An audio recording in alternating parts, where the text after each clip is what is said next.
You ever have one of those days, you know the ones, you're running around, answering emails, jumping on calls, busy from morning till night, but then you get to the end of the day and think, what did I actually get done?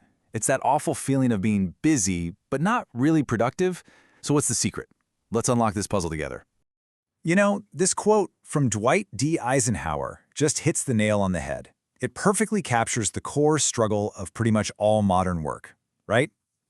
We are constantly caught between the urgent stuff, the fires we have to put out right now, and the important work, the stuff that actually pushes our goals forward. Figuring out how to manage that tension is everything.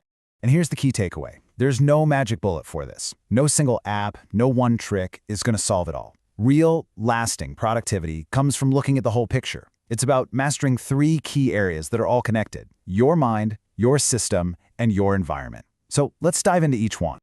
Okay, first up, the mind. This is where it all begins. Before you can even think about organizing your to-do list or your desk, you got to get a handle on what's happening inside your own head. Because let's be honest, our biggest productivity blocker is usually us. And that brings us to the biggest enemy of focus: procrastination.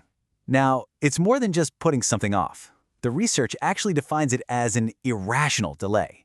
It's that moment. You absolutely know you should be working on that huge project, but you suddenly decide it's the perfect time to alphabetize your spice rack.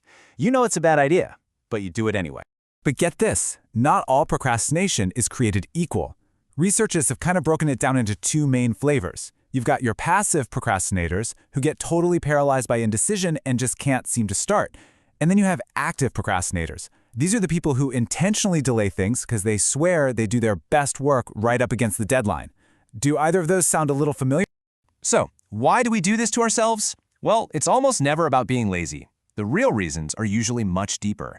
Things like perfectionism, that fear that what you do won't be good enough, or just plain old anxiety making it impossible to focus. Sometimes it's low self-efficacy, which is basically a lack of confidence in your skills. And hey, sometimes you just don't want to do it because the task is super boring. So what's the solution to all this mental chaos? Well, David Allen, the guy behind the Getting Things Done method, just nailed it with this quote. The more you try to hold in your head, the less brain power you actually have to, do the work.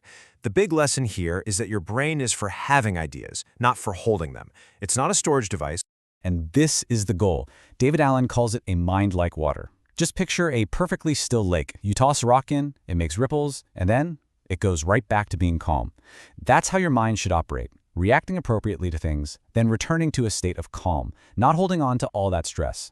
And the only way to get there is to get every single thing, every task, idea, reminder, out of your head and into an external system you actually trust. And that brings us perfectly to our second pillar, the system.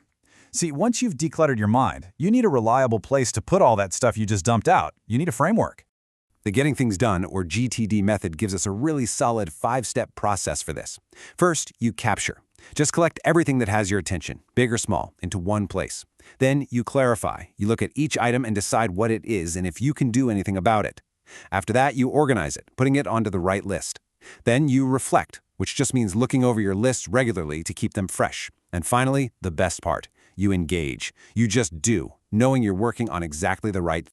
Now, to help you with that engage step, the Eisenhower Matrix is an amazing tool for figuring out what to do next. It's so simple. You just ask 2 questions for every task. Is it urgent? And is it important? If it's both, that's quadrant 1. You do it now. If it's important but not urgent, that's quadrant 2. You schedule it. Urgent but not important, that's quadrant 3. Delegate it if you can. And if it's neither, that's quadrant 4. Get rid of it. And of course, today, our systems are usually digital, right? You can build out this whole framework using tools you're probably already using. Things like Slack or Teams for communication, Trello or Monday.com for project tracking, even tools like Zapier to automate the little things. It's all about creating a smooth process so you can save your brain power for the real work. Okay, that brings us to our third and final pillar, the environment. This one is so often overlooked. It's not just about what's in your head or in your system. Where you work, both the physical space and the company culture, has a huge impact on your ability to focus and get things done. Let's start with the physical stuff. A bad setup isn't just a little uncomfortable. It can cause real physical harm. Things like repetitive typing, hunching over a laptop all day, or even just resting your wrists on the edge of a desk Over time, this stuff can lead to musculoskeletal injuries that absolutely tank your energy and your focus. So let's be clear. Having a good chair or a quiet place to work isn't a luxury. These things, along with psychological safety, feeling safe to speak up and be yourself at work, they aren't just nice-to-haves. They are absolutely critical for high performance. When we feel good physically and safe mentally, we do our best work, period. And this is where it gets really wild. This chart shows a direct link between your mental state at work and your physical health. It shows how what they call psychosocial factors, things like stress, workload, company culture, can literally lead to physical injury. That stress you feel, it's not just in your head. It shows up in your body. Let's break that down. Think about it. When you have no clarity from your boss, when you're under insane time pressure, or when you feel like your team doesn't have your back, all of that creates a stress response. That stress causes things like muscle tension, and over time, that tension can literally increase your risk for a physical disorder.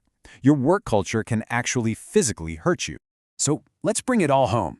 How do we tie this all together? It comes back to that unified approach, the 3 pillars. Here it is, plain and simple. If you really want to get a handle on your productivity, you have to look at all 3 of these areas. For your mind, the main goal is to clear your head, get it all out. For your system, it's about organizing your work so you can trust it. And for your environment, it's about optimizing your space both physically and psychologically so you can actually focus. So, as we wrap this up, I want to leave you with one question to think about. When you look at your own productivity, which of these 3 pillars, your mind, your system, or your environment, is your weakest link right now? Because just identifying that's the first real step to building a smarter, more effective way to work.